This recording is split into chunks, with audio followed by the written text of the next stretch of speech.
माना जाता है कि आप प्रयागराज पहुंचे हैं, क्या विशेष तौर से प्रयागराज में पहुंचने का कारण रहा है और क्या?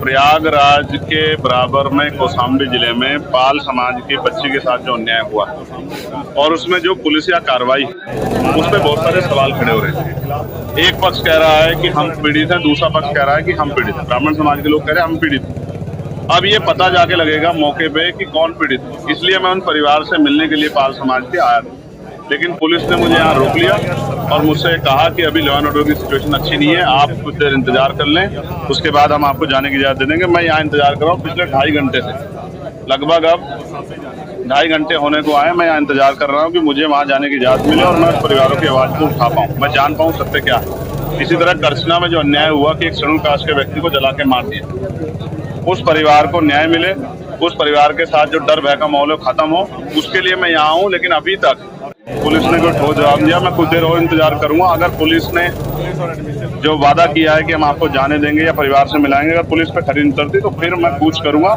कौशाम्बी भी जाऊंगा और करछना थाने वाले परिवार से जाकर उनसे मिलूंगा, उनकी न्याय की लड़ाई को मजबूत करूंगा। आप धरने पे भी बैठे हैं, क्या कारण है? मैं इसीलिए बैठा हूँ कि क्या उत्तर प्रदेश में कानून व्यवस्था इतनी कमजोर हो गई है कि एक सांसद अपने परिवार से नहीं मिल सकता है?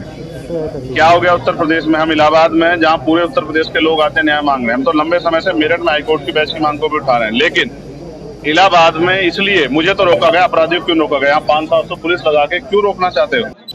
क्या एक परिवार से नहीं मिलने की छूट दे सकते हो आप लोग? तो मैं तो कह रहा हूँ मैं अकेला जाऊंगा, आपके साथ जाऊंगा, आप ले चलो, लेकिन मुझे मेरे परिवार से मिलाओ, मैं उनकी तकलीफों को जान दो। भी उस माँ से मेरी बात हुई, जो बच्ची की माँ, उन्होंने कहा मेरी बच्ची की हालत आके देखिए, हमारी हालत आके देखिए, हम यहाँ डर के साए में, हमारी मदद कीजिए, हमारी आवाज उठाइए।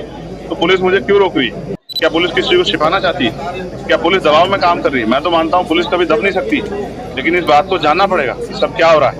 मैं तो पुलिस का सबसे बड़ा हितैषी, सब जगह आवाज उठाता हूँ, पार्लियामेंट में भी आवाज उठाता हूँ, सड़क पे भी उठाता हूँ। उनकी 8 घंटे की ड्यूटी हो, उनको न्याय मिले, उनको जो वेतन विसंगतियां वो दूर हो, उनके साथ जो है जो बॉर्डर स्कीम है खत्म हो। लेकिन क्या आज पुलिस मुझे रोक के जो है क्या कानून का हनन नहीं कर रही, संवैधानिक जो अधिकार है उनका हनन नहीं कर रही? इसका जवाब भी देना चाहिए। और मैं मीडिया से कहूंगा कि पुलिस से पूछे कि वो मुझे क्यों रोक के बैठे। धन्यवाद। थोड़ी देर पहले लाइव आए थे, आपने हाँ उसकी बात भी कही और सरकार को भी घेरा, क्या कुछ? उसी के बाद मुझे बाहर आके बैठना पड़ा, इसलिए लग तो आया कि मुझे जाना था कहाँ और मुझे लेके कहाँ गए। मैं संवैधानिक विचारों का प्रयोग, संवैधानिक विचार पे हूँ, इसलिए पुलिस से बातचीत कर रहा हूँ, वरना मैं लड़के भी जा सकता हूँ, मोटरसाइकिल पे बैठ के भी जा सकता हूँ। पुलिस जानती है जब मैं जाने पे आऊंगा चला जाऊंगा, लेकिन मैं संवैधानिक विचार को मानता हूँ।